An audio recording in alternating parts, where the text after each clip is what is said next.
Okay, so imagine you're this guy, rank 5 and gets kidnapped into a random lobby that is obviously not meant for him. I mean, just look at him. The man is technically going to solo the game, and he did. Our protagonist's starting item build is based on lane sustain with the Fairy Fire and Stick, Cooling Blade, and the Circlet and Branch. You can see that he does not plan to go for the Wraith Band on this hero, as it's better to rush a phase boost to have more dominance in lane.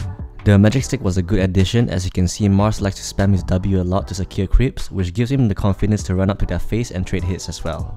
4 minutes in, and the Winter Wyvern went to secure the Water Rune, and that's when they tried jumping on the Mars. Making use of his early boots as a Juggernaut, the Mars ended up doing a pretty nasty play, spearing him into the tower, but both people ended up with a draw. The moment he reached level 6, he would do his best to harass the Mars low enough to pressure him with his Omni Slash. And that moment would come and take note that he killed the range creep first to ensure if the Mars shows up, it would not bounce anywhere else. It's actually a very smart play, and he almost managed to take him down by himself from full HP. And also, did I mention that the facet he chose is a blade form? It basically gives you agility and movement speed as long as you're not getting attacked. It even takes 2 seconds for the buff to fade away when attacked. And the moment the Juggernaut receives his Maelstrom, an opportunity arises as the Mars got baited into the hard camp and found himself getting himself in a bad position, and ended up costing his life. But the timing couldn't get any better as it was a catapult wave as well, giving the Dire a huge panic button into trying to defend the offlane tier 1 tower. The pressure was so fast that they couldn't stick together in time, letting the Radiant catching them off one by one.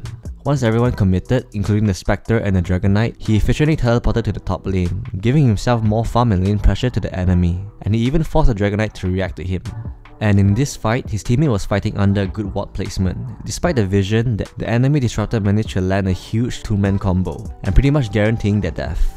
And the Juggernaut can't really help him as his Omni Slash is on cooldown. This next fight happens as the Nyx picks up a kill on the support, forcing them to retaliate. He instantly Omni Slashed the Mars, unexpectedly taking him down as the Winter Wyvern's Cold Embrace couldn't save him from the Maelstrom proc, giving the Radiant huge team fight while killing the Spectre twice on the Aegis. 25 minutes in, you can see the Radiant shove the top and mid wave before grouping up together at the bottom lane to smoke. You can see in the map the Winter Wyvern showed himself defending the mid lane, meaning that the enemy are not ready for a team fight, which is what exactly happens as the Nyx gets a jump on them, forcing the Dire to react to them, but ultimately losing 2 core hero and a support. After getting the Tormentor and the tier 2 tower, the Nyx and Juggernaut decides to react to the Spectre in the mid, chasing him down, and eventually caught up and deleted the Winter Wyvern that was in a bad position trying to help the Spectre. And he did some insane Manta dodge on the Spear and the Disruptor out to blade form out of it to safety. 30 minutes in, and the Radiant tried to contest a Roche but was too late. The Juggernaut didn't give a shit and just walked up to the high ground and Omni Slash anyone he sees, dealing huge unexpected damage to the enemies, making all of them at least half HP, and basically makes it easy for his team to come and help them.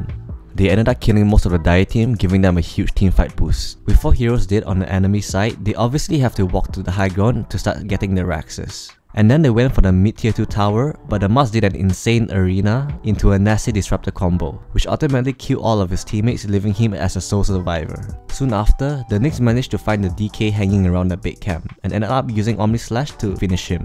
With the DK death timer in mind, they walk up to the mid racks looking for a 5v4 or forcing a buyback. The Mars ended up jumping as the enemy Winter Wyvern landed a 3-man Winter Curse, and once again, leaving the Jug alone in the game due to his teammates' bad positioning. But speaking of throws, the Spectre ended up diving and dying for the Viper under the tier 2 tower, changing the course of the game as our Juggernaut did a 180 turn and went straight for the tier 3 tower. Everything seems smooth and looks like the right play, but that is when he threw the game as well, as he could have blinked out while spinning. 42 minutes in was when the next Roche timer is, and that's when he found a DK clearing the creeps, and ended up receiving a full cost of Omni Slash from the Juggernaut. The Radiant even received a free Aegis because of that.